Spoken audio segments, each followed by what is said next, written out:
The piece of music I'm going to analyse today is Schubert's Der Erlkonig. Written by Schubert at the age of only 18, this song is one of, if not the most famous pieces of Lieder ever written.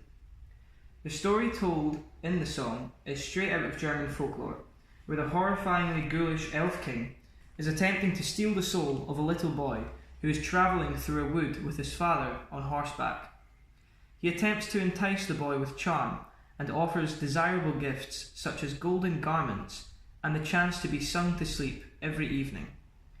But the child sees through the fake offerings and is quite rightly terrified by the elf king. His father notices his son's alarm, but simply dismisses his claims that a supernatural occurrence is taking place, and only truly believes his son when it is too late, as he holds his dead, soulless child in his arms. Something that I found to be striking as I was looking at the piece is that the song is in some way like an operette, a contained story with 4 different characters, all portrayed by one male singer. These characters are the narrator, the father, the son, and the elf king. Schubert handles these characters brilliantly, leaping around the singer's range as each part has its own place on the stave. For example, the father speaks in the lower area of the speaker's voice, while the son speaks in the higher region, with the elf king mischievously gliding from one end to the other, showing that he is not to be trusted. The first character that we are introduced to is the narrator.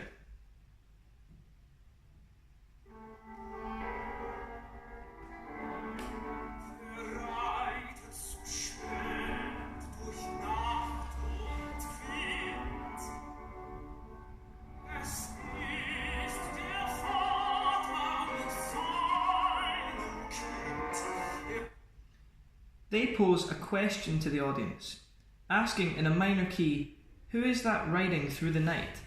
This question goes unanswered for a short while, thus creating tension. This tension is soon resolved, however, by the reveal that it is the father with his child, this response being sung in a major key. If we take a look at the accompaniment, we are immediately drawn to the schnell tempo, illustrating intensity.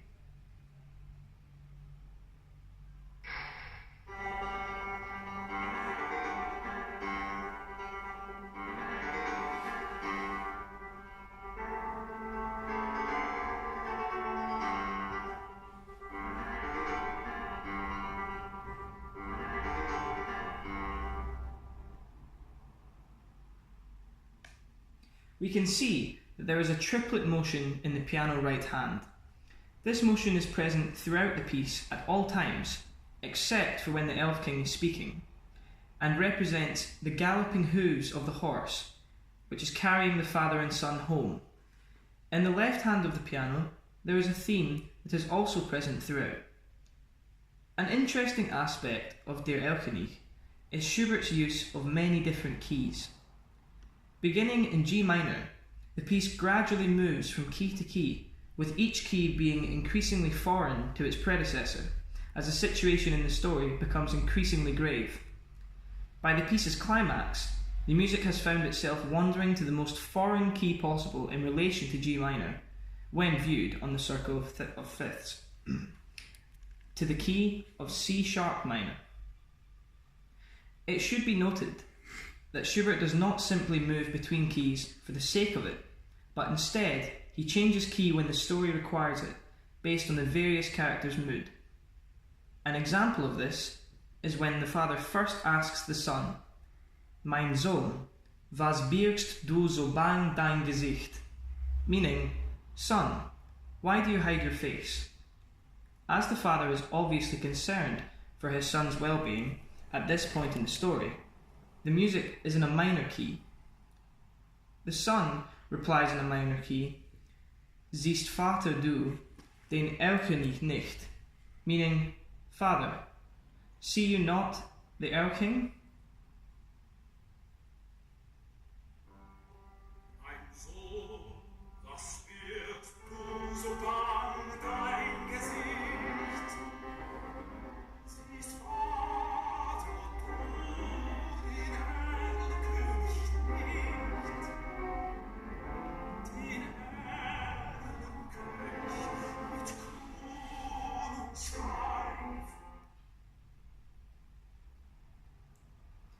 The father dismisses his child's cry as mere fantastical nonsense, telling him, "It is but a streak of mist, my son," this time in a major key, as, in his eyes, there is no real danger.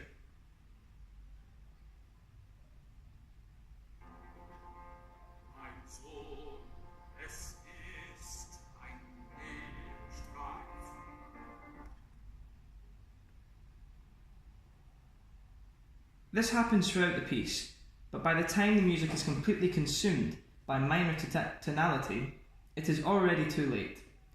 Going back to the theme in the piano left hand, it's interesting to note that all keys used by Schubert in the song, when arranged chronologically, make up this theme, which is a really brilliant idea of Schubert's. The piece on a whole is so genius that it is hard to believe that he was only 18 when he wrote it. In the song, there are 3 instances where the triplet motion in the accompaniment ceases as the Elf King speaks to the child. These moments start out as playful and innocent sounding, but gradually become more sinister and threatening in nature. The first of these interactions, featuring the words "Du liebes Kind, komm geh mit mir, gar schöne Spiele spiel ich mit dir," meaning, "Lovely child, come go with me, such wonderful games I'll play with you." At this moment, the Elf King exposes his malicious intent to the audience by gleefully dancing through the melody with ornamentation, as though he is a predator toying with his food before inevitably striking.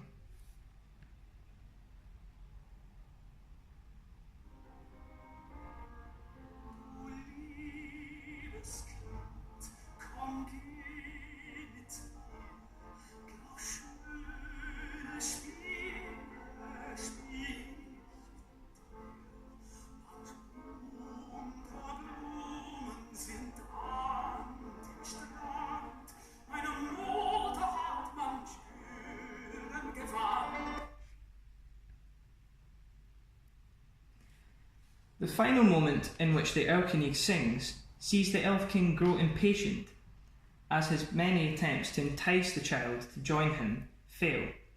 This leads to the Elf King unveiling his sinister nature as he tells the boy, "Ich liebe dich, mich reizt deine schöne Gestalt, und bist du nicht willig, so brauch ich Gewalt." This translates to, "I love you, your very form arouses me, and if you're not willing, then I will use force." It is at this moment that the Elf King attacks, the minor tonality taking hold of the music completely, as he steals the boy's soul before disappearing into the night, leaving the father, with his child lying dead in his arms.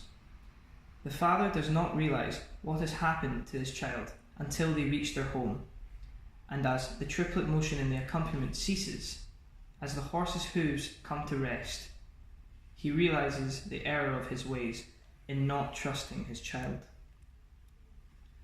To wrap up, I have to say I've really enjoyed studying this piece, and I can safely say it's one of my favourite pieces of Lieder, and I hope you enjoyed listening to my presentation. Thank you.